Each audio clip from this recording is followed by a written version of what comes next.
বাংলাদেশের বর্তমান রাজনৈতিক অঙ্গনে বইছে উত্তাপ। আসন্ন রাষ্ট্রপতি নির্বাচন, দলীয় নানান কৌশল এবং মাঠের রাজনীতি ঘিরে পাল্টাপাল্টি অবস্থানে রয়েছে প্রধান রাজনৈতিক দলগুলো। আজকে 10 মিনিটের এই বিশেষ রাজনৈতিক কন্টেন্ট তুলে ধরা হলো দেশের সবশেষ গুরুত্বপূর্ণ ঘটনাবলী, 23তম রাষ্ট্রপতি নির্বাচন ও 11 দলীয় জোটের প্রার্থী ঘোষণা। দেশের পরবর্তী রাষ্ট্রপতি নির্বাচনকে ঘিরে রাজনৈতিক ময়দান এখন সবচেয়ে বেশি সরগরম। জোটের প্রার্থী জামায়াত ইসলামী নেতৃত্বাধীন 11 দলীয় ঐক্য জোট আসন্ন 23তম রাষ্ট্রপতি নির্বাচনে অংশগ্রহণের সিদ্ধান্ত নিয়েছে। এই জোটের পক্ষ থেকে লিবারেল ডেমোক্রেট ও পার্টির এলডিপি সভাপতি কর্নেল অব অলি আহমেদকে রাষ্ট্রপতি পদে প্রার্থী হিসেবে চূড়ান্ত করা হয়েছে। ইতিমধ্যে জোটের পক্ষ থেকে মনোনয়ন ফর্মও সংগ্রহ করা হয়েছে। ক্ষমতাসীন দলের প্রস্তুতি।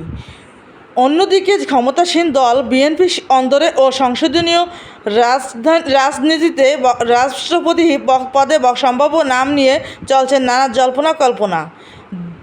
দলটির নীতি নির্ধারণী মহলে পরবর্তী রাষ্ট্রপতি দৌড়ে দলের শীর্ষস্থানীয় নেতাদের নাম জোরালোভাবে আলোচনায় রয়েছে। দ্বিতীয় নম্বর হচ্ছে জুলাই সনদ বাস্তবায়ন ও রাজনৈতিক বাকযুদ্ধ।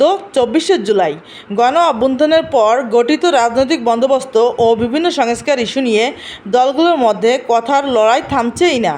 জামায়াতের হুঁশিয়ারি। জামায়াতে ইসলামী আমির ডক্টর শফিউর রহমান সম্প্রতি স্পষ্ট ভাষায় জানিয়েছেন যে জুলাই সনদ যথাযথভাবে বাস্তবায়ন না হলে দেশজুড়ে আরও বৃহত্তর আন্দোলন গড়ে তোলা হবে। এছাড়া আরেকটি বিপ্লবের জন্য দেশবাসীকে প্রস্তুত থাকারও আহ্বান জানিয়েছেন তিনি। বিএনপির প্রতিক্রিয়া। অন্যদিকে বিএনপির সিনিয়র নেতারা অভিযোগ করেছেন যে দেশের গণতান্ত্রিক অগ্রযাত্রাকে ব্যাহত করতে এবং সরকারকে অস্থিতিশীল করতে একটি মহল নানামুখী চক্রান্ত চালিয়ে যাচ্ছে। বিগত আমলের বিভিন্ন ঘটনা ও প্রতিশোধের রাজনীতি নিয়ে দুই দলের শীর্ষ নেতাদের পাল্টাপাল্টি বক্তব্যে রাজনৈতিক তাপমাত্রা দিন দিন বেড়ে চলেছে। 3 নম্বর হচ্ছে শিক্ষাঙ্গনে উত্তেজনা ও ছাত্র জননীতির নতুন সমীকরণ। রাজধানীর গুরুত্বপূর্ণ শিক্ষা প্রতিষ্ঠানগুলোতে ছাত্র সংগঠনগুলোর তৎপরতা এবং সহাবস্থান নিয়ে নতুন বার্তা আসছে। ছাত্রদল ও ছাত্র শিবির সমঝোতা বৈঠক। সম্প্রতি ঢাকা আলিয়া মাদ্রাসায় ছাত্রদল ও ছাত্র শিবিরের নেতাকর্মীদের মধ্যে সৃষ্ট উত্তেজনা এড়াতে একটি স্থানীয় সমঝোতা বৈঠক অনুষ্ঠিত হয়েছে। উভয় সংগঠনের পক্ষ থেকে ক্যাম্পাসে শান্তিপূর্ণ সহাবস্থানের উপর জোর দেওয়া হয়েছে, যা শিক্ষাঙ্গনের সার্বিক পরিবেশ শান্ত রাখতে কিছুটা ভূমিকা রাখলেও সার্বিক পরিস্থিতি নিয়ে সচেতন রয়েছে প্রশাসন। ছাত্র সংগঠনগুলোর কর্মসূচি।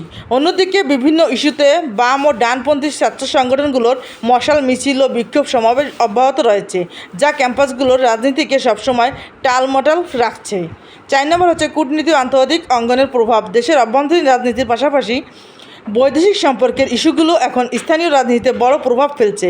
বিশেষ করে বিগত সরকারের বিভিন্ন নেতার বক্তব্য এবং আন্তর্জাতিক মহলে প্রতিক্রিয়া নিয়ে রাজনৈতিক দলগুলো নিয়মিত সংবাদ সম্মেলন ও বিবৃতি দিয়ে যাচ্ছে। ভারতের সঙ্গে কূটনৈতিক সম্পর্ক এবং নির্দিষ্ট কিছু রাজনৈতিক ব্যক্তিত্বের অবস্থান নিয়ে দেশের রাজনৈতিক দলগুলোর মাঝে কথার লড়াই তুঙ্গে রয়েছে।